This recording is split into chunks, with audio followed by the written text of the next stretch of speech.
Enquanto tu fala, eu vou botar aqui uma Perfeito, catedral que perfeito. eles mostram. Oh, peraí que eu desliguei. Saiu. Eles mostram a porta que virou janela. Essa aqui é uma catedral da Europa, eu não sei o nome, tá? Uhum. Pode ir falando, eu vou. E aí mostra a porta ali, ó, tá vendo? Ó, a Sim, porta sim. enterrada. Ó, isso Tem, aqui era uma janela que foi, ó, botaram uma escadinha. E botaram uma escadinha que não existia, com outras pedras, e eles entram pela janela ali, ó. E aí a metade da catedral tá embaixo da terra, por causa do dilúvio sim. de lama, né? Olha só que loucura isso. Então tá aqui a É, prova, né?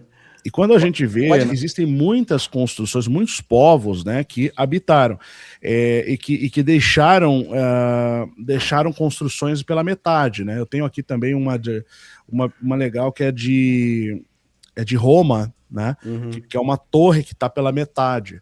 Eles foram É. escavando, escavaram seis andares para baixo, né?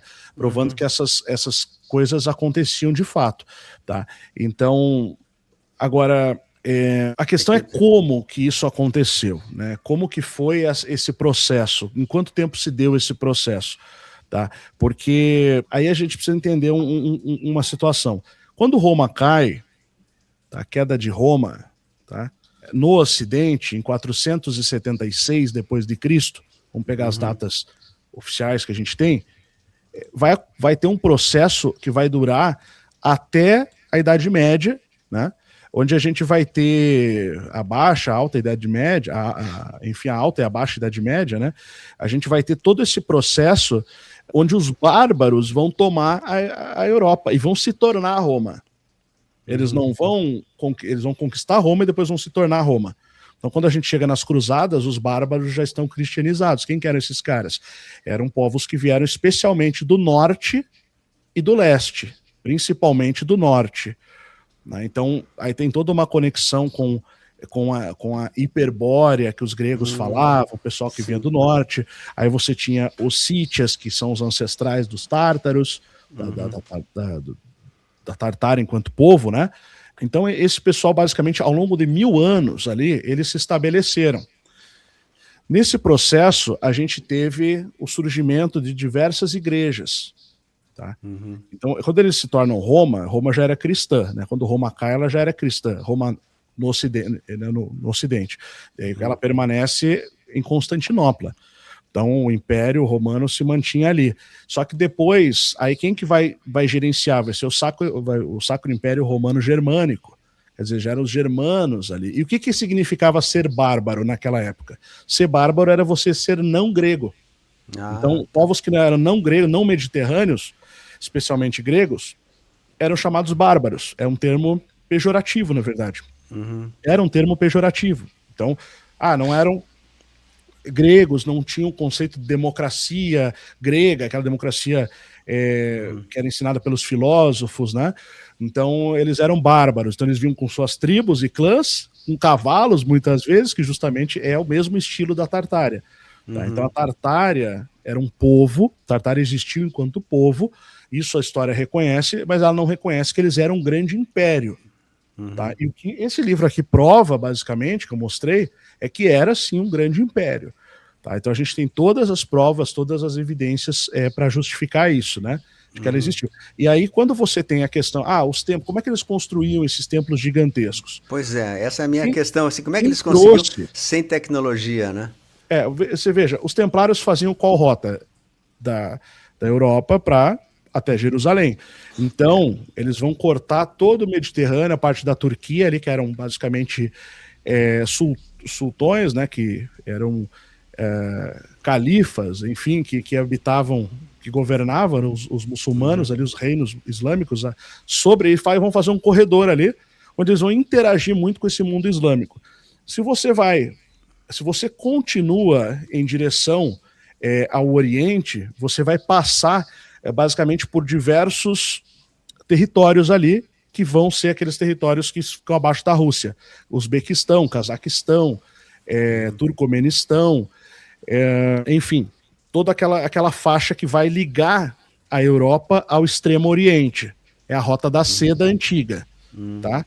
Então essa rota já era conhecida, é por ali que Marco Polo vai fazer mercado, né, é o mercador de Veneza, e ele vai fazer basicamente essa junção, e nessa época os templários já estavam em franco crescimento, né? Então eles faziam muito contato com o Oriente. Então, oficialmente, quem vai fazer essas grandes construções seriam essa parte da cristandade que interagia com esses caras, que basicamente eram os caras da Tartária. Tá? Então, pode ser que isso seja mais antigo, se eles tiveram contato com isso, se existiram tártaros antes dos templários, durante o século V, final do século V, quando cai Roma, até o século XIII, 12, 13 dos templários, 14, enfim, pode ser, tá entendendo? Que eles tenham trazido essa tecnologia de lá. E por que eles tinham essa tecnologia, os tártaros? Porque eles mesclavam várias tradições. Então, você tinha partes da Tartária que eram o norte da Índia, você tinha partes da Tartária que era o mundo islâmico, né? O mundo islâmico de Tamerlão, que era um cara que fazia construções enormes, tá? A região dos Uzbeques ali, Uzbequistão, aquela parte inferior, e você tinha também os cristãos que já faziam, né? E tinha os cristãos da Tartária, e tinha aquelas cúpulas, aquelas tendas que eles faziam, junto com o estilo bizantino, as cúpulas bizantinas. Né? Então, que é um estilo turco, vamos falar assim. Né? Então, quando você fala em tártaros em termos de povos, hoje a ciência reconhece até que eles eram turco-mongóis. Mas não é bem isso, na verdade, né? Isso é uma parte dos tártaros. Pois é, então eu estou tentando achar umas imagens aqui. Tu teria como colocar na tela algumas imagens aí da Tartária, porque eu tinha procurado aqui, mas eu não estou conseguindo localizar. Então, se tu tiver, tu pode colocar na tela, seria interessante. Eu não consegui achar as minhas aqui ainda. Eu vou compartilhar a tela aqui. Deixa eu só ver aqui. Acho que é essa daqui, né? Acho que foi. Tá, vamos ver o que eu boto aqui, tá? Adicionar. Ok. Tá. Deixa eu só puxar aqui. Tá. Isso. Então, ó, eu vou pegar. Eu deixei aqui aberto. Esse aqui é o meu próprio livro, no caso, né? Eu deixei ele aberto aqui. Por exemplo, essa parte aqui, quando a lenda falava de um rei tártaro no coração dos Estados Unidos, né? Então aqui a gente tem aquelas feiras internacionais. Mas antes de eu entrar na parte do livro, deixa eu mostrar alguns mapas antigos. Como esse mapa de Abraham Ortelius de 1587. Acho que esse aqui tá um pouco melhor, deixa eu ver. Tá? Então aqui, essa região aqui, a gente vai ter Ania. Perceba aqui, ó. Ania, tá vendo? Consegue ler ali? Sim, Ania. Essa região em cima tem Arsa. Se você for até aqui em cima, tá? Você vai ter algumas regiões que não nesse mapa aqui, mas em outro mapa vai aparecer ali região da tribo de Dan e Naphtali. Eles dizem ali que depois da dispersão dos judeus lá pelo Império Assírio, uma parte deles foi levado cativo para a Síria e depois subiu para o extremo norte e se estabeleceu lá. Tá? Então, aqui você tem Arsar, era um reino importante. Então, você percebe que aqui em 1587, toda essa região era completamente mapeada, com detalhes das cidades, da geologia, os povos que tinham ali. Você tinha o Japão aqui embaixo, com uma outra configuração, mas é o Japão, está escrito. Né? Então, e depois do Estreito de Ania, você tinha a América, também com algumas regiões já mapeadas lá no seu extremo oeste, tá? Isso é 1587. Então, quando você pega e vai avançando, né, no conhecimento da Tartária, deixa eu pegar aqui uma imagem específica para a gente olhar. Deixa eu só localizar. Ó. Esse outro mapa aqui, de 1630... né, ele também traz ainda o Estreito de Ania. Então, o Estreito de Bering, tá, que é o que a gente chama hoje, ele vai surgir... esse é o nome do próprio...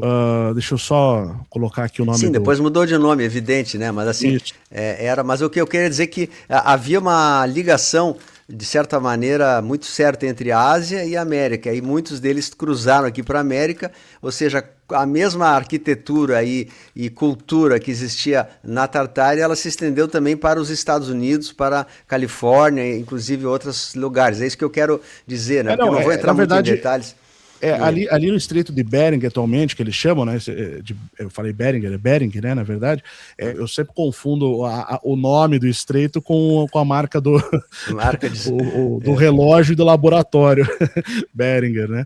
Mas é Vitus Bering, um dinamarquês a serviço da Marinha Russa, em 1728, que teria sido o Colombo do Estreito, tá? Então, quando você olha aqui, olha que interessante, você tem aqui em 1630, já os caras conheciam a região toda. E aqui você tem o reino de Anian também na América, tá? Tá escrito aqui, ó, ano de Cristóvão Colombo, América, ano Domini 1492, que Cristóvão Colombo, enfim, nomeou essa região, primeiro a detectar a América, tá? E aí, só que aqui embaixo está escrito basicamente o seguinte, tá? Que os primeiros colonos a chegarem aqui, eles se estabeleceram junto com os tártaros e viveram à maneira dos tártaros. Tá? Isso em 1630. Quer dizer, a gente tem essa região aqui toda mapeada já. Né? Então você tinha aqui, sim, reinos estabelecidos. Tá? Eu tenho uma série de mapas aqui que a gente vê isso. O próprio mapa de Urbano Monte mostra isso. Né? Aquele famoso mapa. Urbano. Pois não, gente, eu não vou querer entrar muito em detalhes, assim, o que a gente quer esclarecer para as pessoas é alguma coisa assim geral, como nós temos sim origem nessas civilizações que passaram, que foram ocultadas, e como isso influencia a nossa vida ainda. A gente tem bastante remanescentes nossos de arquitetura, inclusive falam que até que no Rio de Janeiro e locais do Brasil, muitas dessas arquiteturas são inspiradas também nessas arquiteturas da Tartária, ou seja, eles tinham um acesso a muitos locais, não só lá, mas também toda a Europa e parte da América, né? Então é só esse detalhe que eu queria deixar claro, né? Aparentemente eles vêm até o sul aqui, né? Veja que existia uma província chamada Quivira, você tem o grifo, que é o símbolo da Tartária aqui na América. Tem alguns livros que foram publicados no século XVIII e XIX nos Estados Unidos, que falavam que as tribos indígenas eram oriundas da Tartária. Se você pega as tendas dos tártaros, né, do estilo de construção dos indígenas da América do Norte era parecido com o estilo de construção dos tártaros, a religião era parecida, tem uma série de semelhanças, né? Então, basicamente, esses povos foram os indígenas que foram descendo e se espalhando, não só pelo oeste, como até Nova York, tá? Então, inclusive, eu tenho aqui o livro da história de Nova York, basicamente, e a história de que foi escrito pelo secretário de Estado de Nova York, um livro importante, tá aqui junto, né? Então a gente vê isso. E mostra umas fotos depois ali também da arquitetura, que eu acho que tem fotos lindíssimas aí que queria... Isso aqui mostra, um rei, ó, o antigo monarca retorna ao seu reino em Quivira, no Nebraska. A tradição local do Nebraska diz que tinha um rei da Tartária, um Tartarax, um rei tártaro que governou lá no passado. Rei Tartarax, é nessa mesma região aqui. Eu mostrei aqui. Então, bem detalhado. Esse aqui é o livro History of the State of New York. Tem uma bibliografia bem grande esse livro, tá? Quem gosta de Tartária tem que ter esse livro, tá? Assim, tem bastante não é coisa. porque a gente lançou, é porque não tem nada nesse sentido bem detalhado do jeito que a gente colocou ali, tá? Do jeito que eu coloquei. Sim, bacana. Então, história do estado de Nova York, de John Yates e Joseph Moulton, tá? No caso, o Yates, ele foi secretário de Estado, e ele dizia que tanto ele quanto o governador de Nova York, que nessa época era o estado mais importante dos Estados Unidos já, acreditavam que as 7 nações indígenas eram da Tartária. Eram povos que vieram da Tartária. Sim, então você tinha os indígenas e você tinha os reinos. Agora deixa eu mostrar um negócio para você que tem aqui, ó. A primeira foto de Toronto. Deixa eu localizar aqui, tá? Esse daqui, enfim, a gente tem aqui isso aqui foi uma demolição que fizeram, né?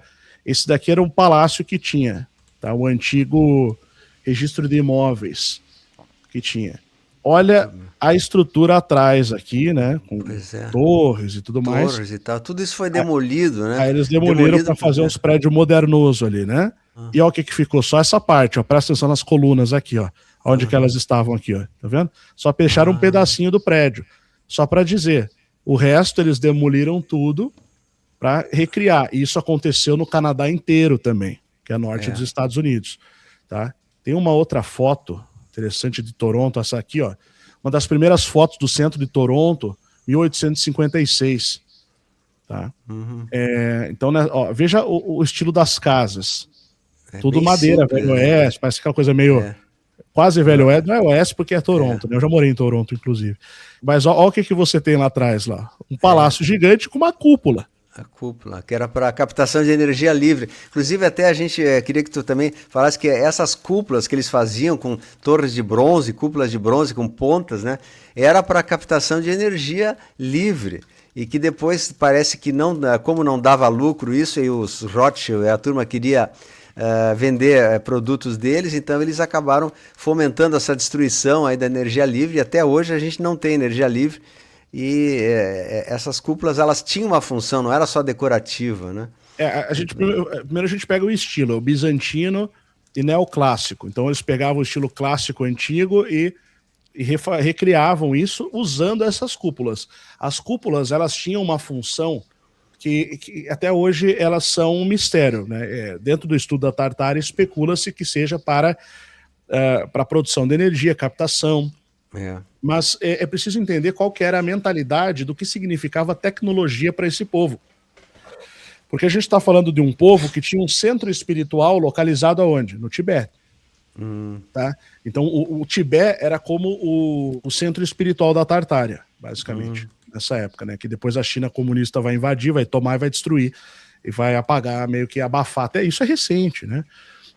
Uma das primeiras coisas que os chineses comunistas vão fazer é invadir o Tibete, né? Assim que possível.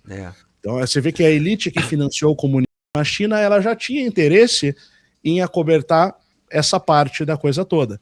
O Tibete tinha um sistema, uma sinarquia, um governo de sábios, que acreditavam estar governando naquela região, estabelecendo segundo o modelo de Shambhala, né? O modelo que seria de um local onde havia uma hierarquia, que eles estavam estabelecendo um modelo semelhante, né? Um modelo subterrâneo sobre aquela região. E aí entra todo aquele estudo esotérico da parte do rei do mundo, que René Guénon vai abordar também. Tá? Mas isso aí já é uma conexão mais moderna. Agora, quando você volta lá atrás, tinha toda essa questão. Então, o que significava tecnologia para esses povos? Evidentemente que não era um sistema de produção de energia super ostentação, que todo mundo vai produzir um monte e vai gastar bastante. Não é isso. Na verdade, o que você tinha ali eram sistemas onde você tinha uma espécie de praça central com uma estrutura religiosa que produzia um campo de energia que permitia acender lâmpadas e fazer coisas relacionadas à cura do corpo, a cura, né, que a pessoa se colocava ali e tinha a ver com meditação, com som, propagação do som, ressonância, que era um conceito que essas cúpulas, elas sempre foram capazes de estabelecer, explorado ali, né? E você tinha também a questão de conectar-se com o outro lado da realidade, né? Com outras dimensões, com um lado espiritual, vamos colocar assim. Era isso que se entendia como tecnologia. Então a Tartária, ela tinha essa característica muito peculiar de tratar o mundo espiritual como tecnologia e com uma certa seriedade, né? Então a gente tem, aquelas regiões tinham essa característica. Então eles usavam energia elétrica, mas não era para ter uma vida materialista, era para elevação espiritual, tecnológicas mesmo, dentro do que era estabelecido. Tá? Então, muitas vezes isso incluía fazer contato com outro mundo, vamos falar assim, né? Tá certo, pois é. Então, mas assim, voltando ao assunto da energia livre, realmente a energia livre era utilizada por eles, e aí a questão que eu quero dizer, onde é que eu estou tendo um objetivo assim, que é a gente saber por que a nossa humanidade abandonou as tecnologias e coisas de cura, de elevação, para trocar por petróleo. Tudo foi trocado por petróleo por causa dessas famílias dos Ilumes aí, dos Rothschild, que eles acabaram querendo vender os produtos de petróleo deles, que era a maior companhia do mundo, e acabar com a energia livre, que era gratuita, né? Então essa é a questão. Então muitas dessas torres, cúpulas, tinham que ser necessariamente destruídas porque elas traziam uma tecnologia que não dava controle e domínio. E após o reset da Tartária, que a gente sabe, pelo menos, estou só complementando, aí me corrija se eu estou errado, após o reset da Tartária, eles entraram imediatamente com o Federal Reserve, né, que é o sistema de notas fiduciário, com o sistema do petróleo, o sistema da Big Pharma, o sistema do domínio. Então, eles criaram um mundo falso, digamos assim, né? Abandonaram o mundo real, livre e gratuito e para criar um falso mundo que hoje é dependente do petróleo e das grandes tecnologias das empresas, para que tudo fosse vendido para o povo. Luz, água, tudo é vendido, né? E naquela época tudo era, de certa maneira, mais acessível. Então, houve uma diferença, assim, por isso que o porquê que houve o reset da Tartaruga, por que eles resolveram apagar com tudo? Porque eles não tinham controle sobre o consumo da energia e tal, e as pessoas tinham tecnologias que não faziam interesse para a elite dominante. Então, hoje a gente está com um mundo, foi criado, né, pelas essas famílias ilumes aí, pelos Rothschild, para essa turma, para que todos nós fôssemos escravos da dependência do petróleo, da dependência da Big Pharma, da dependência dos hospitais e farmácias que eles mesmos criaram. E hoje a gente está com esse mundo que é considerado um mundo assim que só beneficia a grande elite, não o povo. Então essa assim é o raciocínio que eu tanto falo, né? Eu sempre falo sobre isso, que a gente está vivendo um mundo que foi construído para nos aprisionar. Nós somos prisioneiros desse atual mundo de domínio. E o que a gente imagina é que vai haver uma reversão disso e a gente vai ter acesso novamente às tecnologias do Tesla e outras que foram suprimidas e que hoje deveriam, teoricamente, né, beneficiar a humanidade de novo assim que todo esse sistema cair, porque a gente vai ter um novo reset agora do bem, né? Que estamos já aguardando. Então essa pelo menos é a linha de pensamento que eu sigo e o pessoal que está comigo também sabe disso, né? Então desculpe eu até te interromper, mas pode continuar aí que é interessante as grandes feiras ali, né? As grandes feiras mundiais, estruturas temporárias, né? Entre aspas, estruturas temporárias, mas você vê a quantidade de pessoas em cima de uma ponte temporária, né? Você acha que